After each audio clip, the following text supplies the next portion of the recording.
Dear students, welcome back to our computation of evapotranspiration using different methods. In today's class, we are going to understand in the basics 5.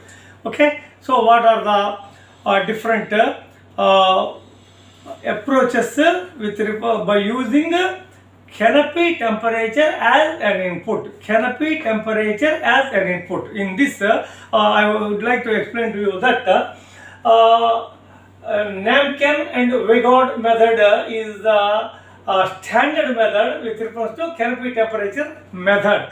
Canopy temperature, not canopy resistance. What is meant by canopy temperature is, see, the temperature of the crop canopy differs from temperature of the air above the crop, temperature of air within the crop. Okay, now see, the temperature of the canopy as a principle, the plants with the crop with low available water, the crops with low available water, this is for example, the crop with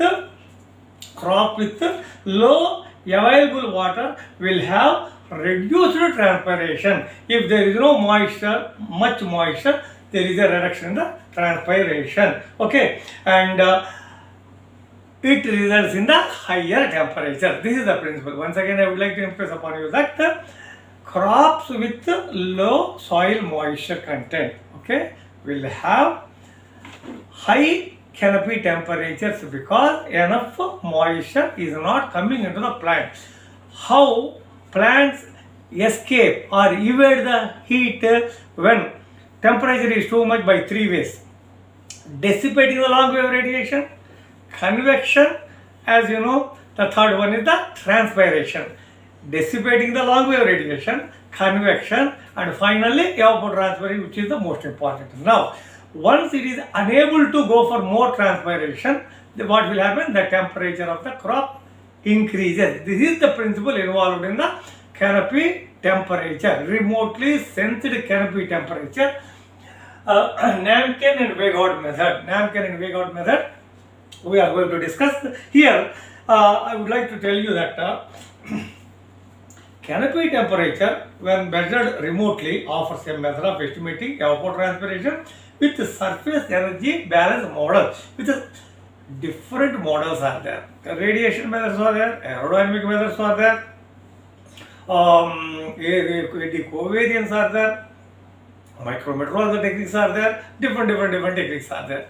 In that, canopy temperature is an input. So once again, I would like to impress upon you that canopy temperature when measured remotely, how we measure it? By using an infrared thermometer. Say for example, this is the crop. We take an infrared thermometer, we take fetch and measure the canopy temperature. Now, when measured, canopy temperature is measured, what will happen? In the energy balance models, this canopy temperature can be substituted. Another important point which I would like to impress upon you is that actually the concept canopy temperature is a direct measure of the energy being released by the plant. This is the plant. Canopy. What is canopy temperature? When we measure from the infrared thermometer, canopy temperature is a direct measure of the energy being released by the plant. Canopy temperature can provide continuous information on several things. What is number one? Water status, water use, and how a plant is functioning metabolically. Once again, I would like to impress upon you that water status, water use, and how a plant is functioning metabolically. These are all the things. So, as agrometeorologist, we can develop a canopy temperature based indices. For example, plant stress index, PSI, plant stress index, as an irrigation schedule tool to develop a relationship between soil, water, and of course the depletion. By we can develop several indices based on the canopy temperature, which is measured remotely. I am not sensing using the remote sensing. That I will tell in the advanced. We are in the basics only. We are in the basics. So I am not talking about upscaling of canopy temperature with remote. Remote at the field level. Remote at the field level only we are discussing. Of course, same equation can be upgraded or upscaling it to that technique. However, and in the advances, we are now in the basics only, basic 5. So, we are measuring at the crop level. So, here some other stresses that we can, as agrometeorologists, see, our responsibility is to determine the water requirement of the crop. As agrometeorologists, how we take the meteorological factors, we take the canopy factors. We take the meteorological factors and canopy factors and use the method. Now, see here, what are the other stresses? Stress degree day, okay, water stress index, okay, otherwise crop water stress index, CWSI. These are all the indices that we can develop by input of canopy temperature Tc. Now here I would like to read the equation. This is the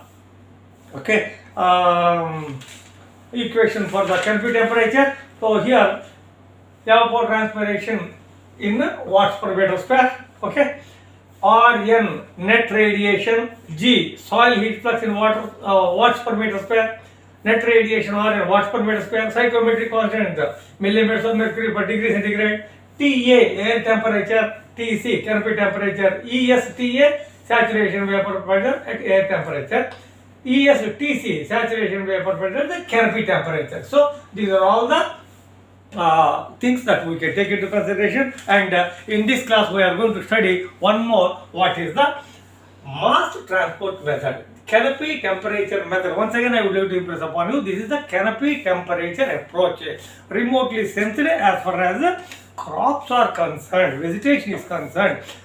Same thing in a large scale for the remote sensing, same equation or with slightly modified equation we can use it. Now here what is the mass transport method? First let us know, okay, the basic principle involved in the mass transport. Please refer that, please try to recollect that. The Dalton's equation which was developed around 1800 is the basis for any evaporation. So from there slightly particularly 1925-30, then okay 1948 onwards Penman, okay, Thornton-White, Penman. So all these equations have come. Monteith, Penman method, modified Penman method, a combination approach, Bland and Kittle, all these things have come. Now here first I would like to say what is mass transport.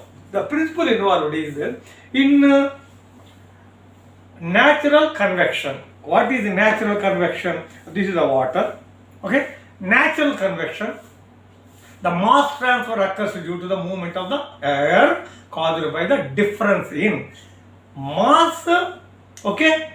A transfer occurs. What is mass? Water vapor. Water vapor transfer occurs due to the movement of the air caused by the differences in what?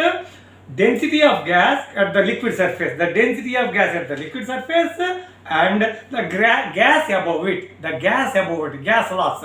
So that's why Dalton had proposed this very interesting equation. What is that equation? I told several times. Once again, E is equal to C. E0 minus A. I told in the beginning from the several times.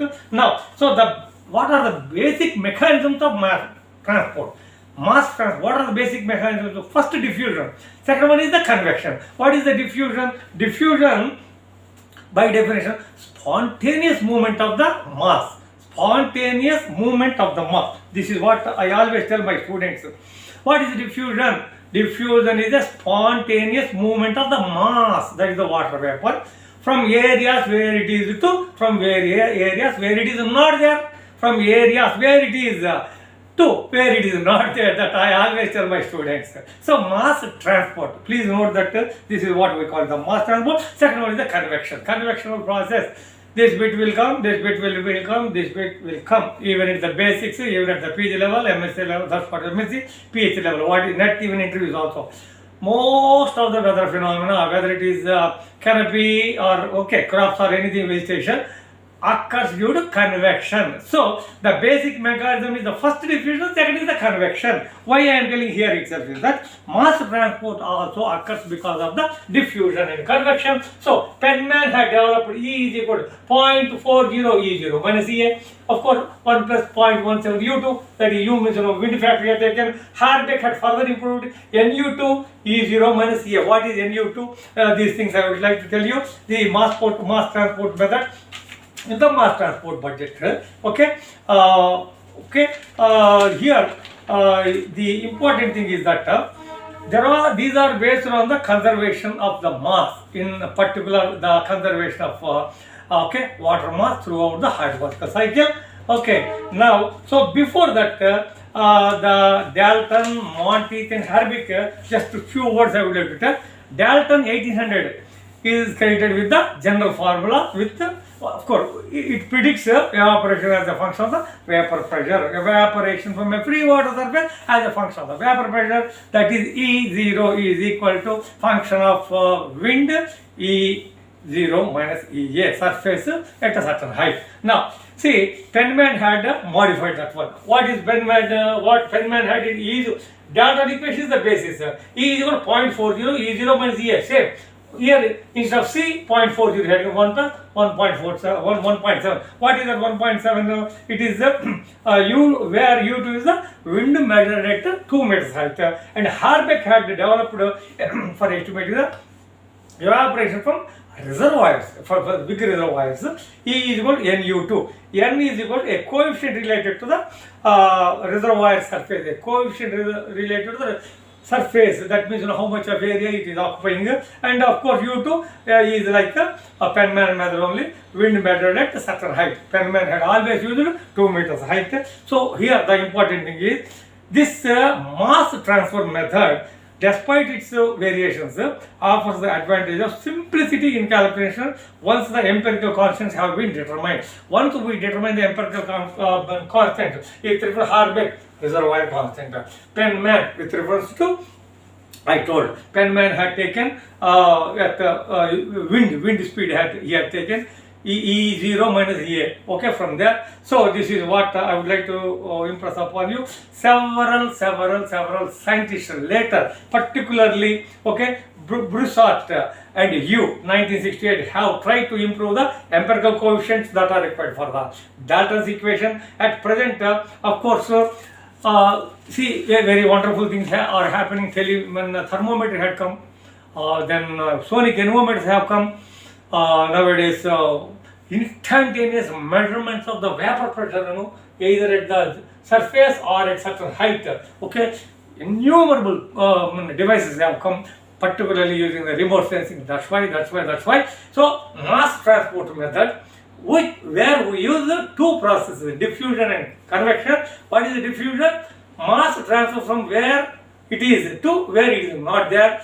Then convection. All those things we take into mass transport methods. These can be estimated. These can be empirically derived. Only thing is we have to go for some sort of constant, starting from Dalton. First scientist to propose C. Okay, it's a weighing factor. Again, of course, Penman, I told several times. Harbeck, he had utilized the reservoirs or something related to reservoirs. So this is how mass transfer. This is what I will say with reference to canopy temperature and mass transport. Mass transport means from an open water surface to into the atmosphere through diffusion and convection. Thank you very much. May God bless you.